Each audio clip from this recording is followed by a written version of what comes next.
MBS Radio se une a Himalaya. Todo el contenido de MBS Radio lo encuentras en la aplicación gratuita de Himalaya.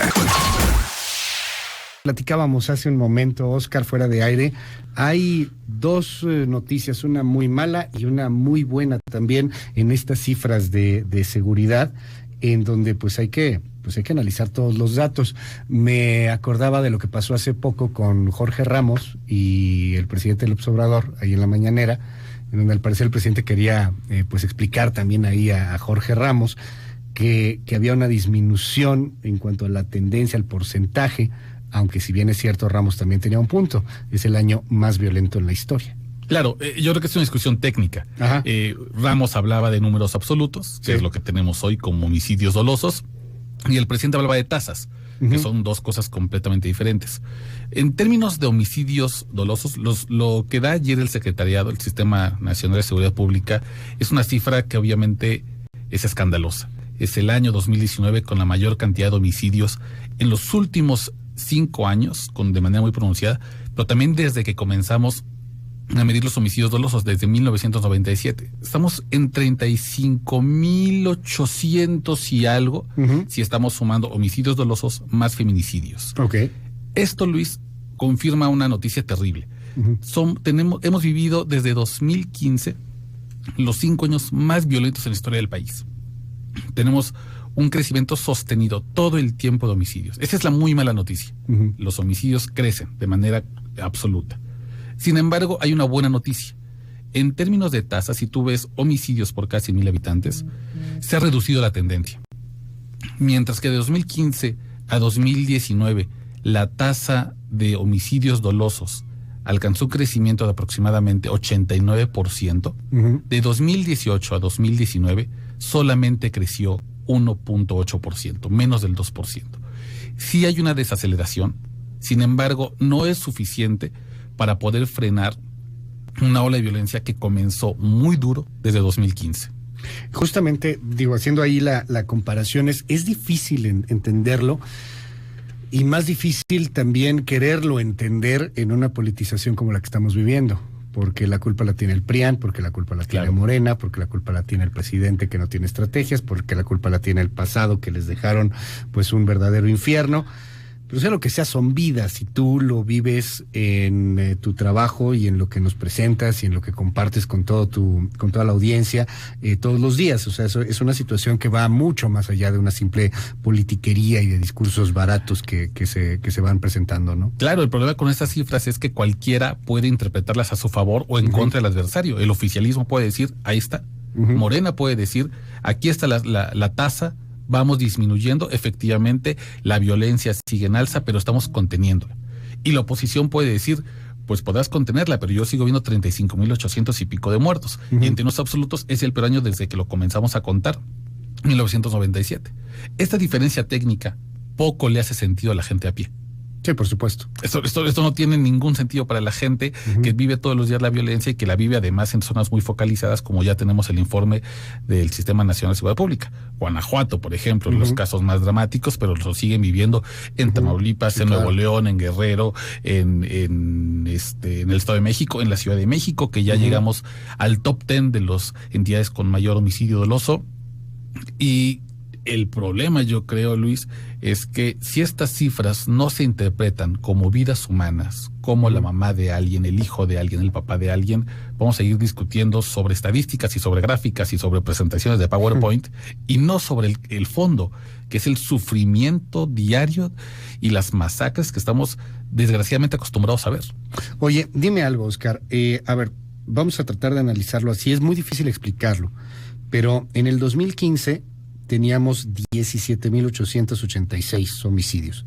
De aquí nos fuimos al 2016 con 22,000, o sea, 17, 18, 19, 20, 21, 22, 5,000 homicidios más. Luego, de los 22,000 de 2016, nos fuimos con casi 6,000 más, casi 7,000 más al 2017 con 28,000. Exacto, que es el momento en que expande mucho su poder el Cártel Jalisco Nueva Generación. Es un momento en el que el Cártel Jalisco recibe una fuerza muy importante por el tráfico de metanfetaminas hacia Asia y le empieza a conquistar diferentes espacios y diferentes, lo que ellos le llaman plazas en el país, y esta disputa es lo que dispara Y digamos que ese es un año clave, porque en 2017 es el año que muestra un quiebre y un repunte hacia arriba, muy fuerte. Estás poniendo un punto sobre la llaga, porque no estamos hablando necesariamente solo de las estrategias que tenga un gobierno en particular, sino las estrategias que tienen los cárteles en particular y lo que se está moviendo. No, los datos, por ejemplo, de los años más álgidos, más espantosos de la guerra contra el narco, que recordamos cuando estallan con Calderón, recordamos a los Zetas con un conflicto con el cártel del Golfo, claro, pero no llegábamos a estos números, sin embargo sí los disparaban. Exacto. Y tienes, por ejemplo, de un 2017 a un 2018, que si bien crece, ya no crece tanto como de 2016 a 2017. O sea, de 2017 a 2018 nos está creciendo 4,000 muertos más. Más o menos, sí. Y aquí, ¿qué es lo que sucede? ¿Qué es lo que recordamos? Del 17 al 18, más o menos. Seguía la pugna del cártel Jalisco Nueva Generación, estaba el Chapo fugado, el cártel de Sinaloa tenía ahí una merma. Hay un vacío de poder en el cártel de Sinaloa, empiezan a generarse estos nuevos liderazgos, que es lo que siempre sucede cuando un capo es detenido o abatido o queda fuera completamente de la estructura criminal, y esos reacomodos de poder, que en el caso es el cártel de Sinaloa, permite que haya incursiones de grupos criminales distintos en otras zonas, y esto dispara evidentemente la violencia. Recordemos que realmente cuando la población civil está en riesgo es cuando llegan dos facciones diferentes de grupos criminales a querer tomar control de un lugar. Cuando la ciudad o el estado está dominado por un solo grupo criminal, por lo general la violencia se mantiene estática. El problema es la disputa del territorio. Este año lo que marca es principalmente el declive del cártel de Sinaloa y la aparición o la reaparición de otros grupos. Y la implosión además de pequeñas células que muchas veces no habíamos alcanzado a escuchar, pero que aparecen después en el territorio nacional con una violencia inimaginable. Pienso, por ejemplo, en los Zetas Vieja Escuela, el cártel Santa Rosa de Lima, las diferentes facciones que salieron, por ejemplo, del SIDA, que era el cártel independiente de Acapulco, la Barredora, todos estos grupúsculos que oficialmente no son considerados como cárteles, pero que sí representan un repunte muy alto de violencia. Sobre todo 2017 y 2018 hemos visto que el reflejo de la estrategia del sexenio anterior del presidente Peña Nieto, que era descabezar a los cárteles, a lo que llamaban ellos los objetivos prioritarios, atacarlos, y lo que vemos es una reconfiguración en el territorio. Por eso yo creo que estamos viendo en esos años en particular un repunte muy importante. Pero si tú ves después en números absolutos de 2018 a 2019, ya no tienes 4,000 de repunte, ya no tienes 3,000. Son 1,000. Son 1,000 apenas. Sí, o sea, en el 2018 cerramos con 33,000 dolosos, no estamos contando feminicidios. Exacto. Y en el 2019 son 34,000, o sea, estamos hablando de 1,000 más o menos, 1,200 más. Aproximadamente, un poquito menos que eso. Sí, poquito menos, de hecho. Y bueno, a ver, aquí tienes la pregunta ¿por qué? O sea, ¿por qué se disminuye la tasa, que es una buena noticia, o no sé qué tan buena pudiera ser? Digo, a ver, temas que sucedieron en el año pasado. La búsqueda hegemónica del cártel Jalisco Nueva Generación es clave. Sí. Algo que nos presentaste que me viene a la cabeza, un año con muchas masacres. También. Es un año que desgraciadamente agrupa los homicidios, porque además creo que ese ha sido un gran error de la administración actual. No hay un tipo penal especial para perseguir masacres y matanzas. Da lo mismo que tú mates una persona, 2 o 3, que mates 10 músicos indígenas, como pasó el fin de semana en Guerrero, o lo que pasó, por ejemplo, en Minatitlán, Veracruz. Es decir, no hay una especie de freno para este tipo de delitos muy graves, como sí existen en Estados Unidos, por ejemplo, ¿no? Yo creo que esa es una primera explicación. La segunda es, evidentemente, que hay un control más hegemónico, como tú bien lo dices, del cártel Jalisco Nueva Generación. Y un tercero es que algunos grupos criminales están quedando sin dinero. También creo que obedece a una estrategia de ahorcamiento financiero que ha llevado a cabo el gobierno del presidente López Obrador. Eso digamos que son las buenas noticias. Digamos que las por ejemplo, lo que está haciendo Santiago Nieto ahí con la UIF, con la Unidad de Inteligencia Financiera, que me ha llamado mucho la atención, independientemente del asunto político, porque también se le acusa a Santiago Nieto, yo creo que a veces con ciertos argumentos que tienen sentido, de ser un perseguidor político o alguien que está cobrando facturas. Lo cierto también es que ha hecho decomisos importantes, por ejemplo, al Marro de Guanajuato, Guanajuato. Por ejemplo, le han quitado mucho poder. Es decir, ¿por qué el Marro podía seguir con el control que tenía en ciertos puntos de Guanajuato, por ejemplo, durante los sexenios anteriores? Era porque aunque le quitaban operadores y le mataban mano derecha y le arrestaban gente, él podía seguir comprando. Finalmente era lana. Lo que estaba comprando era voluntades. Hoy el Marro es un tipo que vive a salto de mata, no tiene propiedades, no tiene joyas, no tiene ni siquiera chalecos tácticos para defenderse y para defender a su guardia personal. Eso, por supuesto, que merma la cantidad de poder que puede tener un grupo del crimen organizado. Digamos que hacer las palomitas, ¿no? Hay una explicación el descenso de la tasa de homicidios dolosos. ¿Qué ha fallado en la estrategia? Me parece que es permitir que los grupos criminales tengan todavía el poder regional que mantienen, sobre todo en áreas rurales.